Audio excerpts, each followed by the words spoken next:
You know, the question also then is, some of these challenges have been with us over time, from the 60s, 70s till date.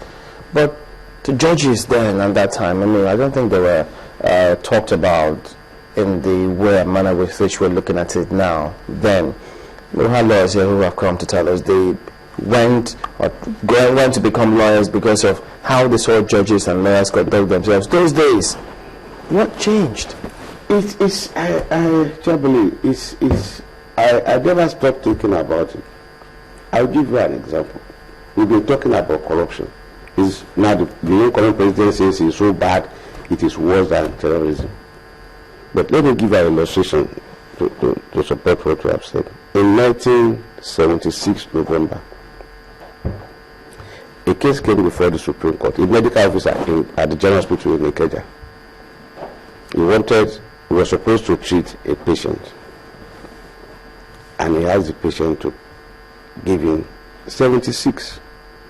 He asked the patient to grease his palms for him to write, that was in 74, for him to write a prescription. The patient went away. He tried to raise the money, 25 naira. He tried to raise the money. He went back to see the medical officer. Please help me. He said, no, you have to go and look for the money. He reported to the police. And that will tell you how those institutions were working in harmony, as opposed to what we see today. He reported to the police. The police went to CBN. They took money from CBN. They treated it with atropine, marked money. They gave it to this poor man to go and give to the medical officer. He gave it to him. The medical officer was arrested. His argument was that the money was given to him for him to buy drugs for the patient. He didn't know that the money that he had, the money was treated. He was taken to court. He was convicted. He went on appeal to Supreme Court. His appeal was dismissed. He took the money in 74. By November of 1976, the Supreme Court had determined his case. Supreme Court? It got all the way up to the Supreme Court? Although there was no, yes, although as at that time there was no intermediate court. But even then, if it could go between 74 and 76, and what is interesting is that part of the count against the medical officer was extortion. People face extortion in our country every day. And the law took its course. The police cooperated, the central bank cooperated, the people who are in charge of applying the chemicals cooperated, the judiciary did its work. So like you asked, what happened? And I think it boils down to our attitude. Too many times it is very frustrating that we seem to believe that with money you can get away with anything in our country. That attitude must be arrested. It's appalling.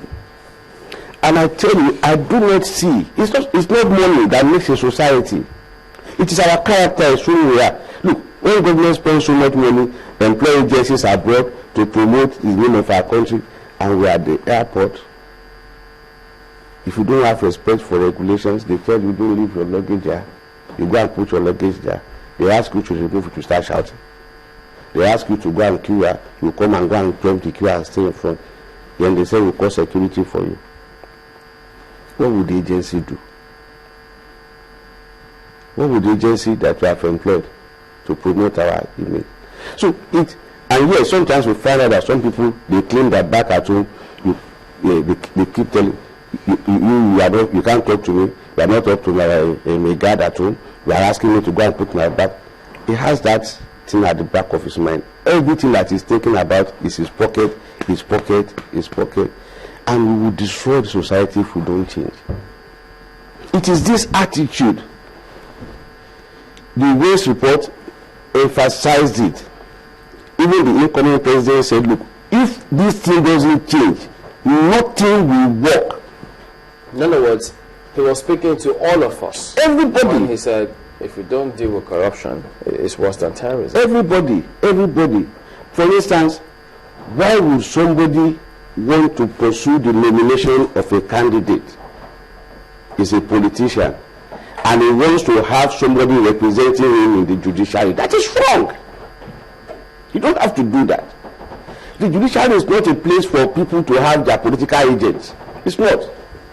So if you have political power and you begin to do that, you are already creating the foundation for this thing not to work, because some people may not be knowledgeable, they may not have the character, they may not have the industry.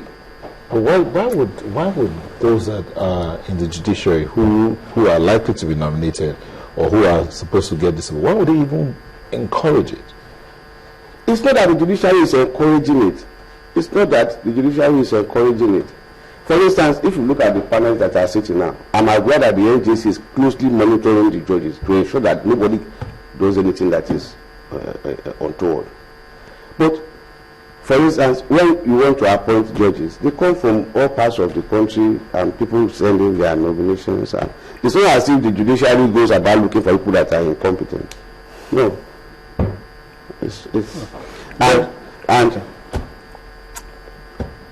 honestly, we need to change our attitude. You see the governor of a state, he calls the press.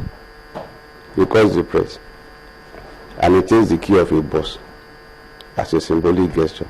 The CJ is standing in front of him, and he says, we have bought buses for our judges. It's irresponsible. The judiciary is a separate arm of government. The executive, legislature. And there's something in our side that I don't understand. And political jobbers are clapping for the governor that last week he bought 5 buses for judges.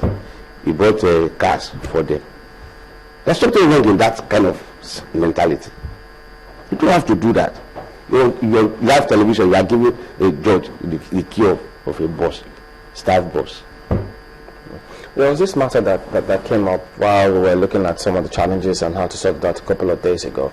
And then they suggested, if we have to address this, we should start from emphasizing merit. Someone suggested the federal character matter, for instance. How if there was supposed to be something to be done, we don't get the best in the country to go do it. But if a list comes up of the people who are supposed to go and do that kind of job, what those people on top there will look at is, okay, where are they bring in the quota system. And then they again allude to what our law says.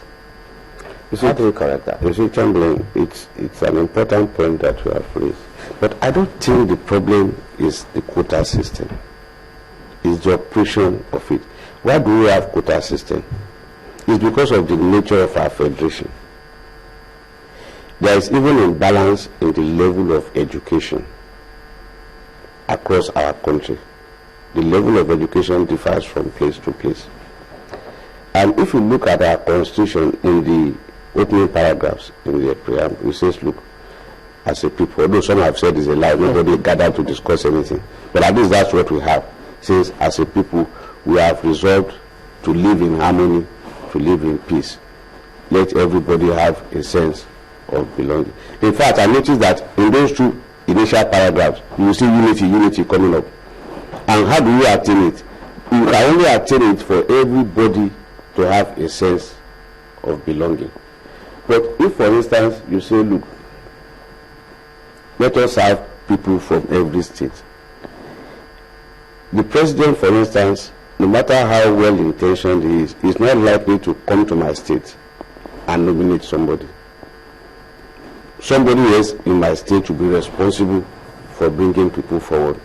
If the person that has a duty to do that is somebody that doesn't have respect for public good, he will abuse that position and put forward people that cannot do the job.